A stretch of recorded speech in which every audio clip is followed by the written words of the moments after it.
Здравейте, казвам се Тодора Радева. Ще прочета отказ от книгата на Дубравка Огрешич "Четенето забранено", преведена от Людмила Миндова. Ореолът на гламура. Наскоро се сетих за нещастния доктор Бърнард, специалиста по сърдечни трансплантации, който изгря преди около 30 години, но после бързо изчезна от медийната среда.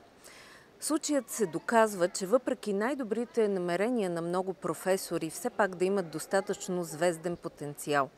А звездният потенциал е в убеждението на широките маси, че при малко повече късмет и те, всеки по-отделно, биха могли да бъдат на мястото на медийните звезди.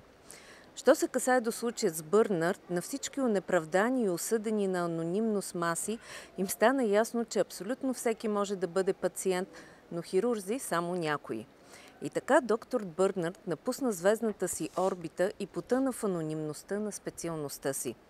Доколкото ми се струва, ореолът на гламура е резервиран само за онези обществени дейности, които създават илюзията, че на този ореол имат право всички. Защо днес са толкова много онези, които се втурват към резервата, населен съвсем доскоро с аутсайдери, книжни молци, романтици и губещи? Какво толкова привлекателно има в литературната професия, че са толкова много зяпачите, които се увъртат на литературния пазар в очакване на звездния си миг? Парите? Може би. Но тогава защо дори и финансово обезпечените филмови звезди прекрачват границите на жанра и бързат да се изпробват не само в автобиографиите, но и в книгите за деца или романите, примерно?